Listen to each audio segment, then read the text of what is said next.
Merci Vincent, je pense qu'il y aura pas mal de questions pour Vincent à l'issue de la présentation, donc on va garder un temps important pour cette session de questions-réponses.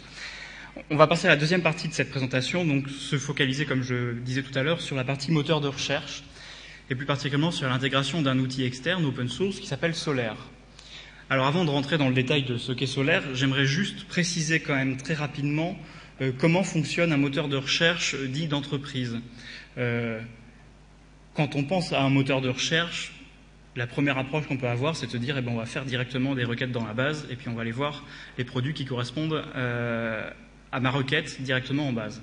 Ça, c'est évidemment un fonctionnement qui ne peut pas fonctionner en production sur des sites qui ont des volumes importants à la fois en termes de catalogue et de trafic. Donc, en général, on met en place des moteurs de recherche qui vont travailler avec un système d'index. Qu'est-ce que c'est qu'un index? C'est simplement le moteur de recherche qui va interroger toutes les nuits, par exemple la base, pour se créer lui-même son propre référentiel de contenu sur lequel il sera capable de taper directement, beaucoup plus rapidement que s'il tapait directement dans le modèle de Magento. C'est pas un secret, c'est un secret pour personne. Le modèle de Magento est extrêmement complexe, il est éclaté, donc il n'est pas du tout adapté à ce type de requête-là. C'est pour ça que d'ailleurs que le moteur de recherche, même le moteur de recherche natif de Magento, travaille avec un système d'index. Donc, pourquoi Solr? On expliquera comment on en est arrivé au choix de Solr.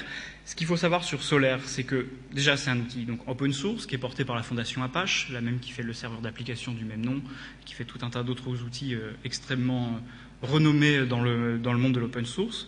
Il est basé sur un moteur de recherche qui s'appelle Lucene, qui est une référence dans le monde open source.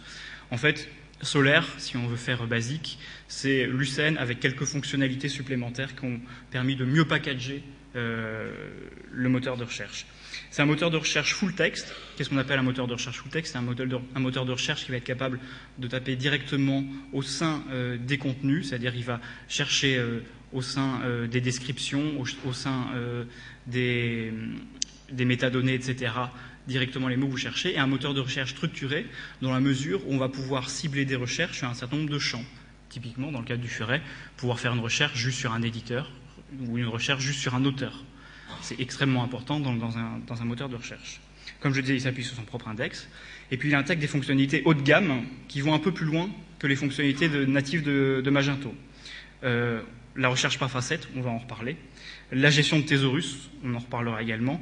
La suggestion orthographique et tout un tas d'autres choses qu'on va mettre plus en détail. Là, je vais laisser la parole à Guillaume Sautreau, qui a donc été chef de projet sur ce projet et qui va vous parler des différentes fonctionnalités qui ont été intégrées sur le Furet.